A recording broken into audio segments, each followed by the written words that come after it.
Ranjan colony के सबसे रंगीन लोगों में से था। भले ही वो शादीशुदा है, पर दिन भर आवारागर्दी करता है। एक दिन रंजन एक मैगजीन में मॉडल्स की तस्वीरें देख रहा था। हाय, अगर तुम मिल जाओ अपनी वाली को छोड़ देंगे हम, कसम से। तभी घर की घंटी बजती है। कौन है? इतनी सुंदर लड़की देख रहा हूँ और घंटी बजाने से इनको फुर्सत नहीं है। लेकिन जब रंजन ने दरवाजा खोला तो जैसे जादू हो गया। उसके सामने वही मैगजीन वाली मॉडल खड़ी थी। हाय, मुझे पता होता कि भगवान इतनी जल्दी सुनता है तो कुछ पैसे भी मांग लेता। ये आप क्या बोल रहे हो? अरे मैंने आपकी जैसी एक लड़की मैगजीन में अब भी देखी, कसम से। वो मैं ही हूँ, आपकी नई पड़ोसन। अरे वाह जी वाह, इस रंजन का तो मनोरंजन हो जाएगा आप, कसम से। आप ना बड़े मजाकिया हैं। वैसे मुझे कुछ चाहिए आपसे। अरे आप कुछ भी ले सकती हैं, बताइए तो। अभी तो बस शक्कर।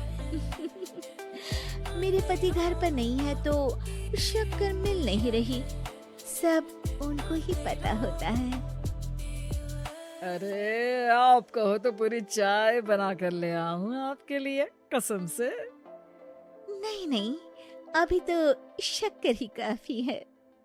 रंजन जल्दी से किचन से मिली को शक्कर लाकर देता है। ये लीजिए शक्कर जी। वैसे आप ना चाय में उंगली भी डुबा देती तो वो भी मीठी हो जाती, कसम से। कहाँ से चुराई ये लाइन? अब आपके लिए कुछ चुराना भी पड़ जाए तो कोई गुनाह थोड़ी ना होगा जी। इतने में ही मिली का हस्बैंड उसे आवाज देता है। मिली, जल्दी आओ। चलो जी, चलती हूँ मैं। मेरे हस्बैंड आ गए। अजी फिर से आइएगा जरूर। घर में अदरक, चाय पत्ती और तुलसी भी है जी, कसम से। मिली वहाँ से चली जाती है। धत्तेरी की, इस गोल का तो एक गोलकीपर भी है, पर खैर बिना गोलकीपर के फुटबॉल खेलने में मजा क्या, कसम से। रंजन फट से अपनी पत्नी रूपाली के पास जाता है।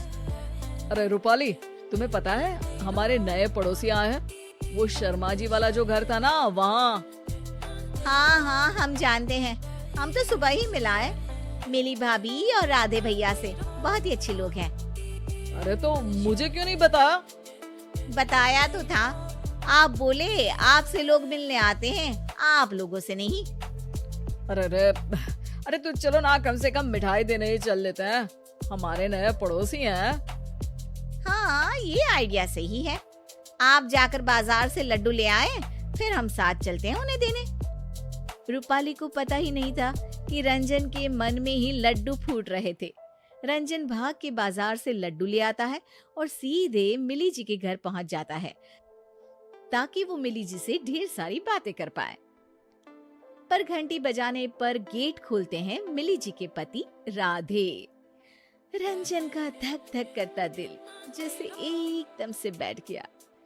वो अंदर की तरफ झांकता है, पर कोई दिखता नहीं।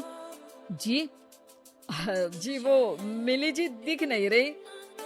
क्या जी? अरे कुछ नहीं, वो तो मेरी वाइफ ने उनके लिए मिठाई भिजवाई है। आखिर आप लोग हमारे नए पड़ोसी हैं ना। ओ, आपकी वाइफ? रूपाली सुबह आई थी शायद आपसे मिलने। अच्छा हाँ हाँ, अंदर आइए। भाभी जी नहीं दिख रही। रूपाली ने उन्हें देने को कहा था। हाँ, मिली नहीं है, वो अभी अपने शूट पर गई हुई है। अभी अभी तो निकली वो। आप चाय कॉफी कुछ लेंगे? मैं वैसे दोनों ही बहुत अच्छा बनाता हूँ। नहीं नहीं, बस मुझे काम है, चलता हूँ मैं। रंजन की उम्मीद अभी तक टूटी नहीं थी।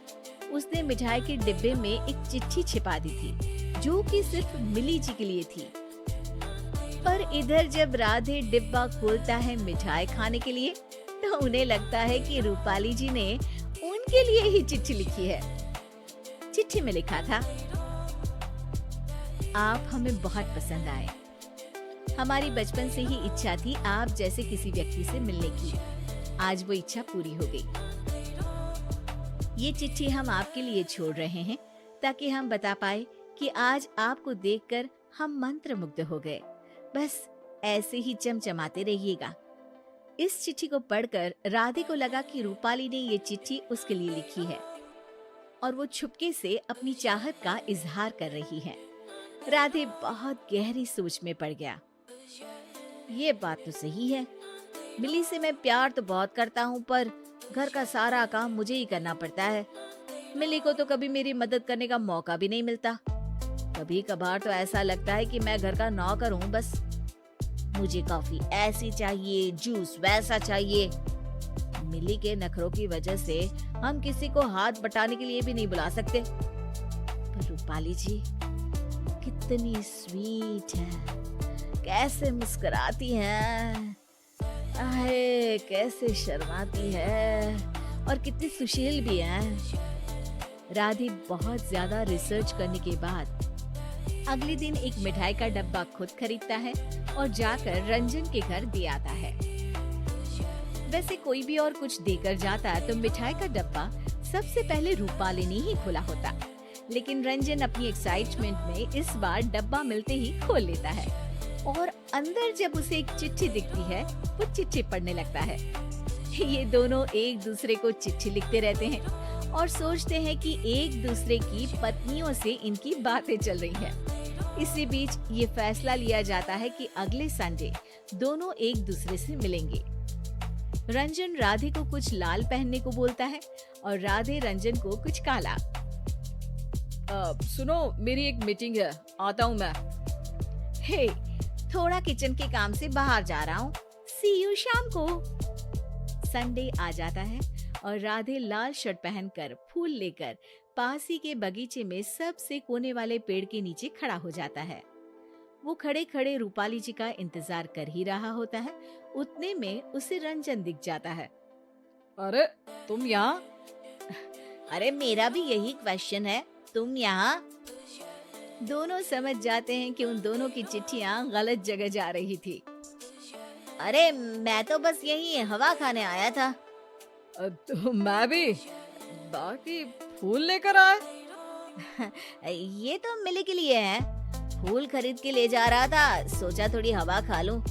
अब एकदम फ्रेश लग रहा है। चलो तो फिर निकलता हूँ मैं। हाँ चलिए, जल्दी मिलते हैं। हालांकि दोनों मुस्कुराते हुए निकले, पर दोनों को अब एक दूसरे की इरादों का पता चल चुका था। लेकिन पत्नियों को पता ही नहीं है कि उन दोनों के पति क्या गुल खिला रहे हैं।